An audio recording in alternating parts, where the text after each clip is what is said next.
Saya kadang dicandain oleh laki panggilan, bisa pokoknya dipanggil lagi. Saya terpanggil sebenarnya di politik karena saya pikir sebagai warga negara saya ingin mendapat pelayanan publik yang baik.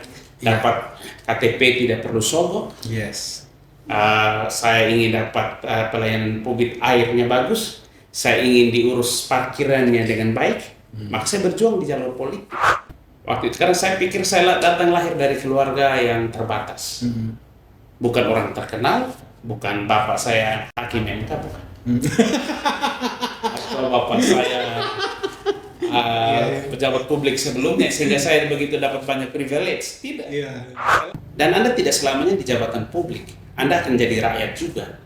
Dan ketika Anda jadi rakyat, Anda kan butuh layanan publik. Oke, halo sahabat Polgas TV, Politik Gagasan, minimal punya gagasan. Jadi hari ini kita wawancara eksklusif di kantor, nama kantornya adalah PKBI ya, dengan Kakak Agustinus Lado Brewon. Nah itu nama panjangnya, dan lebih akrab itu dipanggil dengan Kakak Gusti Brewon.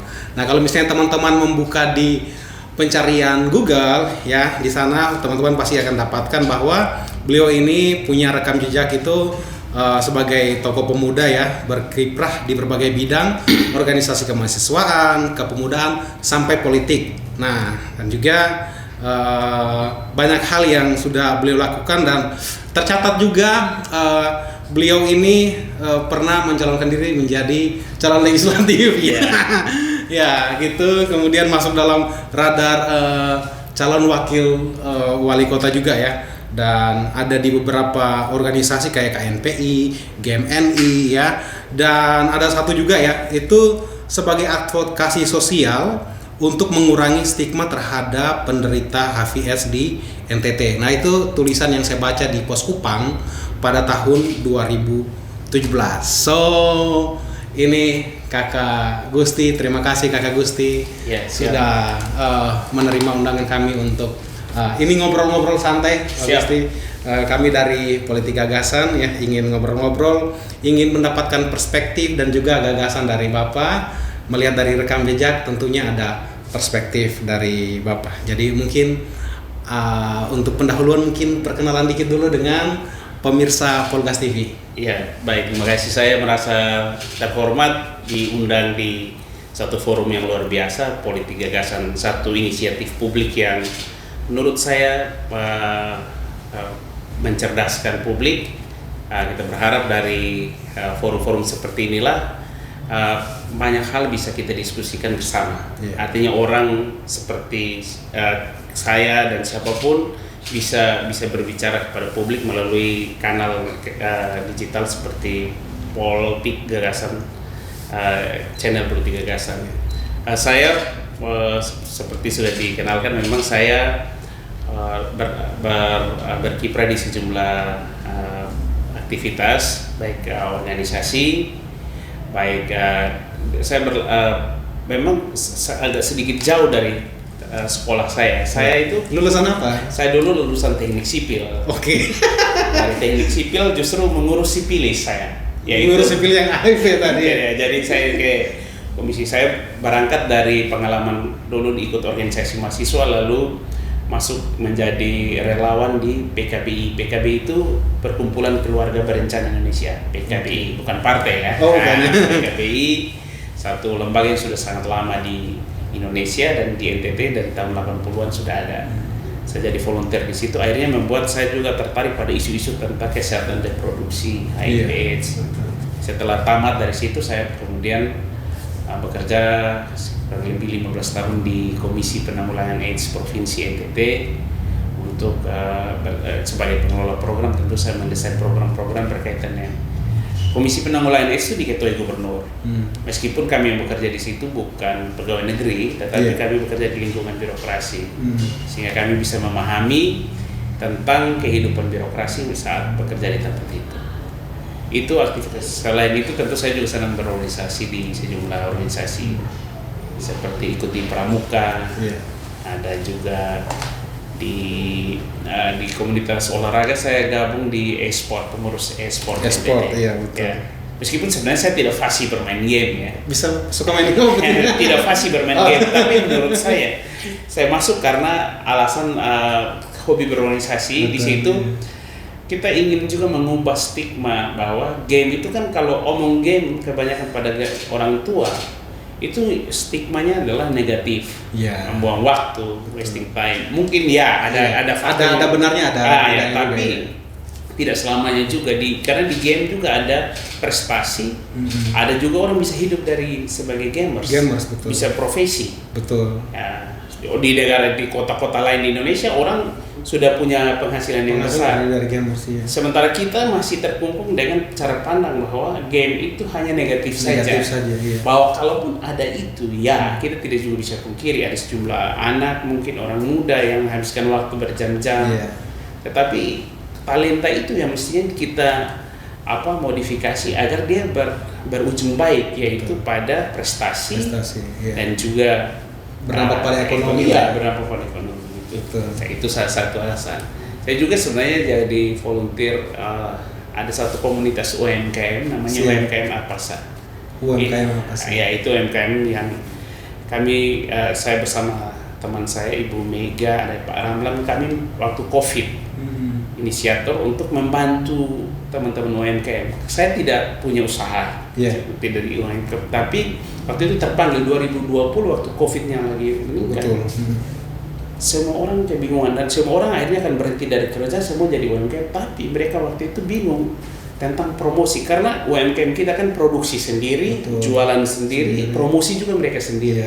Akhirnya kami 3 orang kemudian menginisiasi adanya komunitas UMKM Apasa, yang kemudian menjadi tempat berbagi sesama UMKM. Kita juga dengan networking yang kita punya, kita bisa membantu teman-teman UMKM. Itu jadi ya, saya kadang dicandain oleh laki panggilan, bisa pokoknya dipanggil untuk isu apa. Palu gada ya? Apa lu mau gue ada? Ya. Jadi laki-laki palu gada.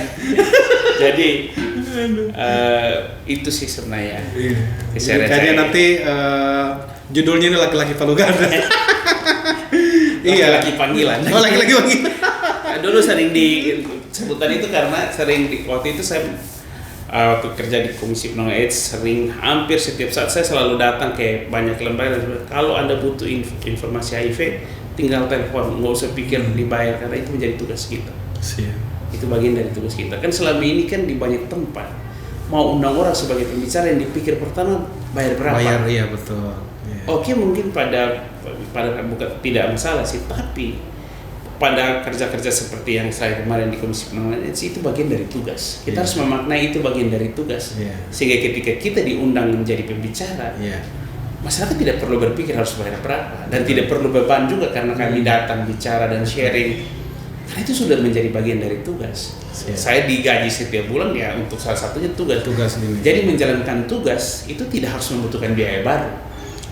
Ya, jadi supaya jangan sampai selama ini kan orang berpikir kok mengisi aja harus dibayar. Kita itu ada saatnya mungkin tidak harus dibayar lah gitu. Oke, Kakak Gusti. Nah, jadi ini kurang lebih ya perjalanan dan juga perjuangannya Kakak Gus ini tentu saja ada yang mendorong hal-hal yang mendorong mengapa mau berjuang di bidang sosial, bahkan juga ada di dalam politik seperti itu.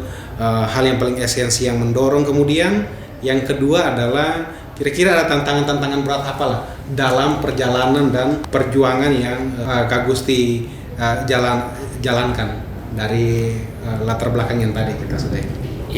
Ada yang mendorong itu. Hal yang mendorong sebenarnya begini. Sebagai warga negara, misalnya dalam konteks penanggulangan AIDS, kenapa saya selain memang karena kerjaan dan sampai sekarang masih terlibat volunteer di banyak tempat untuk isu-isu itu. Pertama untuk diri saya sendiri. Saya sendiri, keluarga saya, anak-anak saya, atau orang-orang terdekat saya. Karena kalau saya tidak bekerja sungguh-sungguh, tidak berjuang agar penanggulangan AIDS berjalan, suatu hari bisa saja datang ke keluarga saya. Jadi untuk semua kita, kalau Anda bekerja di bidang, misalnya Anda bekerja di kantor PU, bekerja baik, atau Anda kerja jadi kontraktor, kerja baik. Kenapa? Karena kalau Anda membangun jalan yang buruk, suatu hari bisa saja anak Anda yang lewat di situ. Betul. Ya, atau Anda sendiri lewat di situ. Kalau kita bangun suatu gedung buruk, lalu kita merencanakan kita korupsi, bahannya dimanipulasi dan macam-macam, lalu kualitas bangunan buruk, kita suatu hari ada di situ, bos. Betul. Dan risiko itu bisa datang kepada kita. Maka ketika terlibat di sama juga ketika di politik, saya terpanggil sebenarnya di politik karena saya pikir sebagai warga negara saya ingin mendapat pelayanan publik yang baik. Dapat KTP tidak perlu sogok. Yes. Saya ingin dapat pelayanan publik airnya bagus. Saya ingin diurus parkirannya dengan baik. Maka saya berjuang di jalur politik untuk pelayanan publik. Betul. Jadi kalau ditanya apa yang mendorong, pertama untuk kepentingan saya sebagai warga negara. Ya jangan omong dulu orang lain terlalu jauh, tapi omong dulu saya. Maka perubahan-perubahan itu bisa dicapai dengan perjuangan di jalan politik. Kalau kita tidak berjuang di jalan politik, tidak bisa, karena perubahan itu hanya bisa kebijakan. Kebijakan itu bisa dipengaruhi secara politik. Maka saya masuk di partai politik berharap bisa mempengaruhi itu. Nah, karena jadi kalau apa yang paling mendorong, pertama sebagai warga negara saya ingin itu perubahan-perubahan itu, dan perubahan itu hanya ya dulu kuliah belajar di organisasi, masuk organisasi waktu itu karena saya pikir saya datang lahir dari keluarga yang terbatas, bukan orang terkenal, bukan bapak saya hakim MK, bukan, atau bapak saya pejabat publik sebelumnya sehingga saya begitu dapat banyak privilege, tidak. Saya lahir dari keluarga biasa-biasa saja. Maka waktu itu ketika saya datang di kota Kupang ini, saya dari kampung juga datang di kota Kupang, mulai merantau sejak SMA. Saya berpikir bahwa karena bukan lahir dari orang tua yang punya segala sesuatu, punya privilege, maka yang bisa saya capai adalah saya menemukan saya berjuang masuk lewat organisasi. Makanya saya selalu memotivasi kepada banyak anak muda, kamu masuk organisasi. Karena di organisasi kita belajar membangun networking. Kita punya kenalan, kita punya relasi baru, terus membangun karakter pribadi kita. Terasah dalam keadaan segala keterbatasan, survive, berani juga berjuang. Ya, itulah. Jadi yang mendorong saya sebenarnya, itulah sebenarnya latar belakang kemudian membuat saya pikir kita harus survive dengan jalan-jalan ini. Makanya saya aktif di organisasi, masuk di partai politik. Jadi iya Kak Gusti. Jadi memang sebetulnya kalau kami dari Politika Gagasan juga sama. Karena memang kalau misalnya kita melihat secara keseluruhan Indonesia ini, harga bahan baku, apalagi namanya, banyak hal lah, itu memang dipengaruhi oleh keputusan-keputusan yang memang politis, kebijakan-kebijakan oleh pejabat pejabat ini politik yang dipilih oleh rakyat. Mengapa saya bertanya apa alasannya? Karena biasanya obrolan di warung kopi itu kan biasanya ini pasti kalau dia mau maju sebagai anggota dewan ini ya mungkin dia sedang mengadu nasib di situ mengadu nasib karena dengan menjadi anggota dewan punya fasilitas. Pernah dengar ini di podcastnya Deddy Corbuzier yang mereka spill gaji dan fasilitas itu kan banyak sekali. Nah, sehingga mungkin karena ada juga yang terdorong masuk di dunia politik supaya punya fasilitas. Punya fasilitas itu untuk terpilih, yang sebelum tadi kita ngobrol sebelum direkam kan sampai ada money politik dan segala macam. Sebetulnya apa yang Kakak lakukan ini sebetulnya ini sudah sebagai wakil rakyat ini. Iya kan? Ini pergerakan ini. Itu jadi memang kenapa itu penting ketong bertanya apa yang menjadi yang menjadi alasan untuk masuk di dunia politik seperti itu Kakak. Nah, ini kan sudah terpilih semua nih Kak. Ini anggota dewan, terus untuk kepala daerah ini kan dia harus membuktikan 100 hari kerjanya. Nah, ini apa Kakak punya harapan? Mungkin secara khusus mungkin lebih luas NTT, secara khusus karena kita sama-sama di Kota Kupang. Nah, ini kondisi saat ini seperti apa dan harapan Kakak itu bagaimana? Paling tidak mungkin gagasan Kakak itu kan ya sedikit mempengaruhi kebijakan-kebijakan yang ada mungkin gitu. Sebenarnya sederhana. Kalau saya sih sederhana, para pemimpin, termasuk misalnya para pejabat publik kita, baik di eksekutif, legislatif, para pelayan publik, Iya. kita ini akan butuh layanan publik. Betul. Dan Anda tidak selamanya di jabatan publik, Anda akan jadi rakyat juga. Iya. Dan ketika Anda jadi rakyat, Anda kan butuh layanan publik. Iya. Misalnya, oke, sekarang Anda jadi kepala daerah misalnya, atau wakil kepala daerah, atau jadi DPRD, Anda dengan segala privilege, mudah. Tapi setelah itu, Anda kan tidak selamanya, paling tinggi kan cuma 2 periode. Betul. Lalu kalau Anda kembali jadi rakyat, pasti Anda ingin dapat pelayanan publik yang berkualitas. Betul. Maka cara pikir kita ketika Anda punya kesempatan menjadi pemimpin, para pengambil kebijakan, buatlah kebijakan yang mempermudah itu. Kenapa? Karena suatu hari Anda akan mengakses layanan itu. Iya. Sederhana sih sebenarnya cara berpikir. Iya. Kalau Anda ingin Anda begini berpikir, kalau Anda ingin agar kualitas layanan rumah sakit itu baik, karena suatu hari setelah Anda pensiun dari kepala daerah atau wakil rakyat, Anda bisa saja masuk rumah sakit karena tua, lalu butuh pelayanan publik yang bagus di rumah sakit, maka buat saat Anda berkuasa. Iya. Sesederhana itu. Iya. Kalau Anda ingin agar anak Anda datang di sekolah aman, tidak jatuh ditimpa oleh bangunan, maka Anda harus menekan dinas yang berkaitan dengan pembangunan itu agar jangan korupsi. Karena saat bisa saja anak atau cucu Anda akan masuk ke sekolah yang dibangun saat Anda berkuasa. Dampaknya itu jangka panjang. Ya, jadi kalau harapannya yaitu kita ingin agar pelayanan publik ini baik. Iya. Siapapun, ya wakil rakyat juga lebih sensitif. Coba Anda berpikir, itu lampu lalu lintas itu dekat kantor gubernur itu sudah sekian bulan mati. Mati hidup Dan dipotong kira. ya, orang tidak merasa terganggu. Karena itu kan semua jalur orang lewat. Saya beberapa kali, dua hari lalu ada saya tulis di Facebook. Saya mention kepala ombudsman, dan kepala ombudsman sudah merespon, sudah menghubungi dinas teknis, menjelaskan bahwa 1-2 hari. Artinya, saya rakyat biasa tidak punya kekuatan apapun. Saya gelisah terhadap kenapa? Bukan karena untuk orang lain, karena saya lewat di situ setiap hari. Saya takut kena tabrak. Iya, betul. Iya. Pejabat-pejabat publik itu mau masuk juga ke kantor gubernur atau ke DPR kan lewat situ. Betul. Kalau ada kendaraan lain yang nyelonong karena lewat, kan memang ada patrol, tapi depan, lu kan di belakang. Tiba-tiba kalau ada mobil lewat, Iya. artinya kebijakan publik kalau kita tidak urus bisa menimbulkan resiko pada kita juga. Oke. Jadi mari sensitif pada isu-isu seperti itu. Jadi Betul. jangan berpikir sangat rumit. Kadang-kadang kita berpikir sangat besar, rumit idealisme. sekali. Waduh, gila. Bikin yang baik. Kenapa? Karena suatu hari Anda tidak lagi pejabat publik. Kan suatu hari Anda juga akan parkir kendaraan Anda ketika tidak lagi menjabat di jalanan.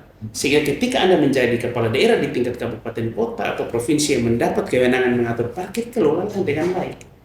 Buat kebijakan yang baik, karena itu akan dinikmati oleh Anda atau anak cucu. Misalnya hari ini sebagai kepala daerah, kalau kita mengambil kebijakan memberi izin sembarangan membangun perumahan di daerah-daerah tatapan air, 10-20 tahun lagi ketika anak dan menantu cucu kita tumbuh besar, mereka hidup di Kupang yang menjadi daerah yang banjir. Orang mestinya sensitif gitu. Ini contoh-contohnya, misalnya tentang kekerasan pada anak. Ini kalau dibiarkan suatu hari kondisi-kondisi itu akan menimpa dan datang pada keluarga Anda. Maka sebagai pejabat publik mulai berpikir sederhana. Kalau Anda ingin diperlakukan apa di layanan publik, maka buat itu.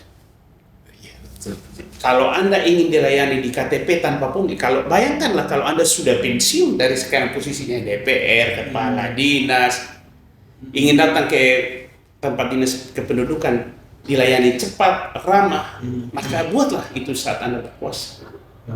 Kalau Anda ingin ke puskesmas dilayani dengan ramah di puskesmas, maka Anda juga buat kebijakan kesehatan yang ramah kepada pasien. Itu contoh sederhana. Misalnya, kalau suatu hari nanti ketika di masa Anda tidak lagi berkuasa, Anda butuh layanan psikologi, maka mulai berpikir untuk isu pembangunan kesehatan mental harus muncul dalam periodisasi kepemimpinan.